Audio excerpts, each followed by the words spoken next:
Okay, so whether you're a high school athlete, college, professional, right now you're sitting in isolation trying to figure out how to get better.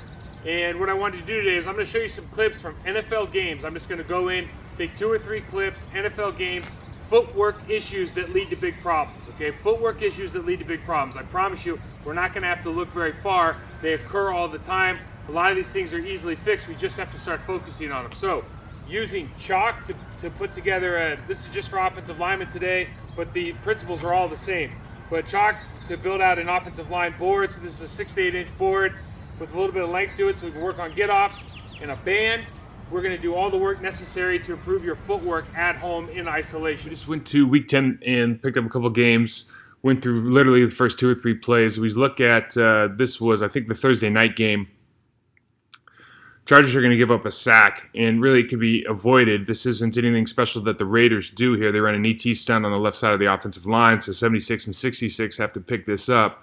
And we just see really poor initial footwork from both players, both good accomplished players in this league.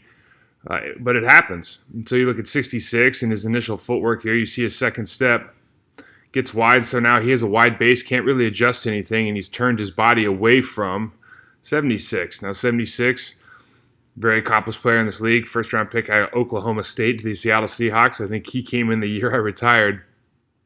Great player, but he turns his body a little bit here, and what happens? Well, now he can't, when he redirects, he really can't slam this player down. He's catching. His slide leg is gone back behind his kick leg, and what happens now is inevitably 66 is not going to end up looking well in this play because he's a little bit unaware and has that bad footwork. But this certainly is a recipe for disaster and something that can be avoided. These guys have seen more difficult stunts, I'm sure, over the years, and initial footwork is everything in this game, and we'll continue to harp on that. There's easy ways to make this a quick fix. When we're talking about the sack the offensive line gave up, again, 2 accomplished players in the league. I've given up a ton of sacks in my day. If we put on film of mine, I wish I had more of it, but if we put on film, I'd be making a ton of mistakes as well. But these mistakes happen. We just want to be more consistent. So first off, using this board, the board is so great and the chalk is so great really because it allows you to be very specific on where you want to start so you know specifically where you want to end up. So in the case of that offensive lineman, whether using chalk or a hash marks being on a real field, if I'm in my set and I take an inside step, so I'm down in my stance, and I take an inside set here, I just want to be able to bring that foot. And as monotonous as this sounds, just going through this motion over and over and over again with that kick drag coming back to base and trying to stay square to the line of scrimmage, especially against that 2-eye, allows you, and then if you want to learn to redirect on the way back, you go through that pattern over and over. So, the first time maybe in a 2-point, you're here, and you just drag that side so you're back in the starting position, and then you bring it, and now maybe you work on that kickback with this opening so you can receive that ET game, or if this guy tries to play around you, you can really snap and punch it off. Then from the tackle standpoint, the line drill is the best drill to make sure that we're staying square as long as possible. So from a tackle's perspective, they often get in trouble when that first kick drag ends up somewhere where they've changed their hips. They've changed their shoulders from being square to the line of scrimmage. Why? It opens up their body and gives really the defender a 3-way go. The defender can now go inside, as we saw in that game, it forces you to open. Outside from this position, you're starting to side shuffle now. It's much easier for the defender to force you up, or force you open, when you're side shuffling versus that closed hip. And then they can come right down the middle because you don't really have a base. I don't have anything to anchor me, so now I do have to get that anchor and I can still get pushed back into the quarterback. So we really just want to work on, from a lineman's perspective, is, and this is why I like to use the line drill. You start with that outside foot on the line, and as you work on your drag, 1, 2, 3, you want to keep that inside drag foot square to the line of scrimmage, toe pointed towards the line of scrimmage, but inside of that line. That's really going to help you maintain proper positioning. You can add a med ball punch to this. You can add a live player if you have a partner. There's a lot of things you can do, but just working off the basics of getting the grease in that groove, getting this over and over again, is definitely going to help you improve. What's up? I went to I'm a huge Seahawks fan, so I went to their first series of the game versus, obviously the defending NFC champions, the great defensive line. But as we watch this, you got the right tackle, the center, and the left guard, all technical issues, footwork issues. So what happens in this? Starting with the right tackle, again, loses leverage on that first step. Now he's into the defender high, gets pushed into the hole, not creating any space, separation. Look at the center who's got a combo block with the right guard, loses leverage on his first step. He's late on landmarks and he's high, gets pushed into the hole. And then number 70, who's a longtime NFL great player, but he loses leverage on his first, steps underneath himself. So now he's into contact too high against a great player, a second step crossover here, a little bit too long of a step, and literally knocks him off the ground. So all of these are a recipe for disaster. Again, if they make the play here or not, we want to look at the process of how to do things the right way every time. If we go through that process correctly, gives us the best opportunity to be successful with consistency. We looked in a game where 3 offensive linemen were from different positions having the exact same issue, and that was really initial first step. So we had a right tackle, stepped underneath himself. We had a center, step underneath themselves. And then we had a left guard stepping behind themselves. And again, the line drill, or the board drill, is so easy because I can line up here with my foot inside, whether it's the right tackle or the center, depending on what stance you want to use, what position you play. But really, it's simple. If I want to take a drop step and either reach a player, reach a nose tackle, or come out and base drive on a 7 or 9 technique, when I take this initial footwork, I want to be able to open up. So the last thing I want to do is, if my foot is outside of that inside part of the line, I never want to get back here. That's losing leverage. I'm losing leverage here. I want to be able to open up and then drive through. If I want to use the board on the side here, so I make sure that I'm maintaining good foot distance during the drive block, then I can start here and I can open up, and now I'm coming through. Super easy to do.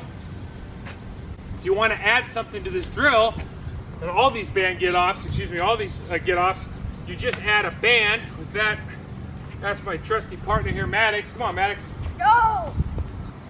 Maddox is just going to hold this. And all this is doing, your strength and conditioning coaches use this all the time because it forces you to unlock your hips. That's really what we're trying to do in drive blocking. So we're trying to unlock our hips. It's also a good cue as I get into the stance to really load my hips up. So we're getting that broad jump position, loading our hips up. So we're here, I'm just going to be that right tackle. We're here out of a 2-point, and I'm going to open, drop that chest to the ground, and come through. So what this helps me do is it ensures that I don't raise straight up. My hips stay loaded.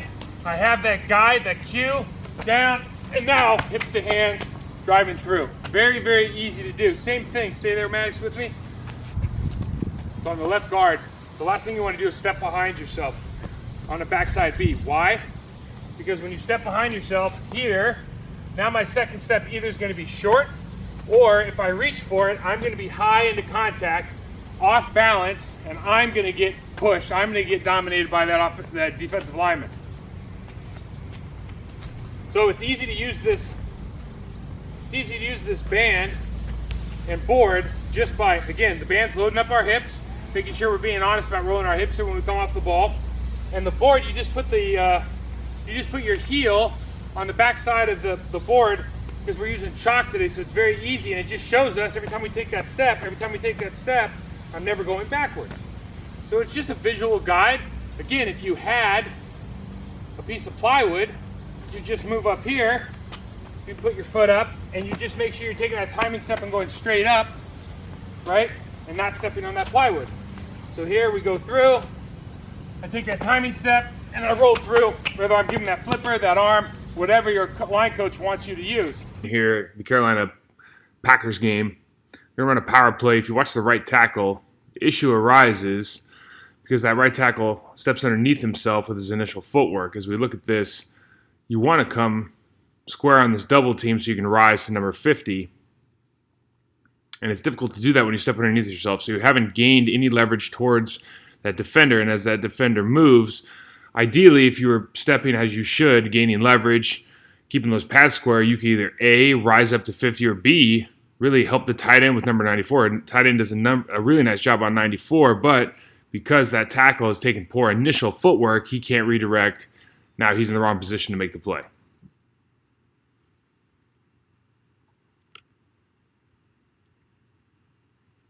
So again, we didn't have to go through too many of these clips to find footwork issues. They happen at the highest level. And so all these players have all been through junior All-American, high school, college, and now they're professionals, still dealing with a lot of the same stuff. And as we've seen, the issues that they're facing are not really a consequence of the defense. It's really a consequence of just not being precise enough in that moment. And so with this double team that we had with the right tackle stepping underneath himself, we can tell that they're trying to get vertical push because the guard is working to get vertical push. This isn't one of those where the scheme is to kind of make them think it's a backside B block and they're shoving them down the line. That guard is staying vertical, so you know that that right tackle is just taking a misstep. Which is okay. Again, this happens all the time. This happens more than I care to remember in my career, but you want to try to continue to fix these issues. Initial footwork issues determine a huge amount of success or failure in the National Football League, certainly in the lower leagues.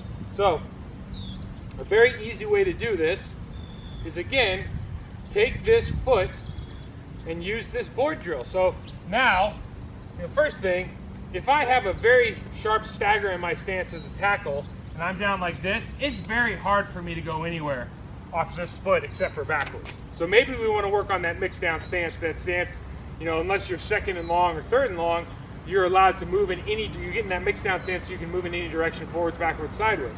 And you're not tipping the defender, right? Very, very important for a tackle. So let's work on that mixed down stance. That's part of it. We got that loaded hip now. I'm gonna get into more of a mixed down stance. And as I step here, if I don't step here, right? If I don't step down, or excuse me, my timing step, it's very difficult for me back here to maintain balance with this band on my hip. Very difficult for me to maintain balance. Because what I really want to do is here, and then come through, or here because it's a double team, right? Here and just stay square. So I'm here, and now I'm coming through. But I always want to come vertical. I never want to bring this shoulder over so a faster player can beat me over the top. So just keep this arm free. I know it's said all the time, but really these are the little details of the sport that get harped on a lot. Offensive line coaches do a great job of conveying this information, but I'm not sure until you really see the data behind why we make mistakes that you understand, hey, this first step and just not bringing that hand over are the two biggest reasons why people fail on double teams. So because this first step leads to what? High pad level, lack of power, etc., right? All these things can hamper you from getting movement, and then turning that shoulder is going to hamper you from getting off on that second block and delivering kind of that powerful shock to the linebacker or the safety.